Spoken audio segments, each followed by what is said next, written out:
સાવલી તાલુકા જિલ્લા પંચાયત નગરપાલિકાની ચૂંટણી માટે આજે વહેલી સવારથી જ મતદાન શરૂ થઈ ગયું છે। વડોદરા જિલ્લાના સાવલી તાલુકામાં આજે સ્થાનિક સ્વરાજ્યની ચૂંટણીની 22 તાલુકા પંચાયત અને 5 જિલ્લા પંચાયત સહિત નગરપાલિકાના 6 વોર્ડની 24 બેઠકો માટે સાવલી નગરપાલિકા 12 મતદાન મથક અને તાલુકાના 86 ગામના 155 મતદાન મથક ઉપર સવારે 7 વાગ્યાથી જ વહીવટીતંત્ર દ્વારા ચૂંટણી પ્રક્રિયાનો આરંભ થઈ ગયો હતો।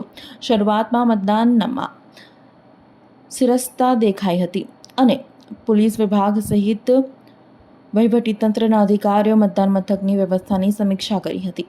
મતદાન મથકે મતદારો સિનિયર સિટીઝન્સ અને વિકલાંગો સહિત ધારાસભ્ય કેતન ઇનામદારે પરિવાર સાથે મતદાન કરી લોકશાહીના મહાપર્વમાં ભાગ લીધો હતો અને મતદાન કર્યું હતું।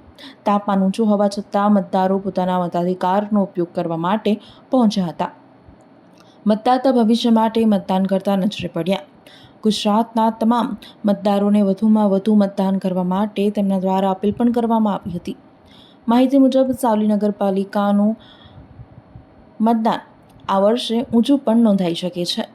સમગ્ર ગુજરાતની અંદર જિલ્લા પંચાયત, તાલુકા પંચાયત, નગરપાલિકા, મહાનગરપાલિકામાં આજના દિવસે યોજાઈ રહી છે।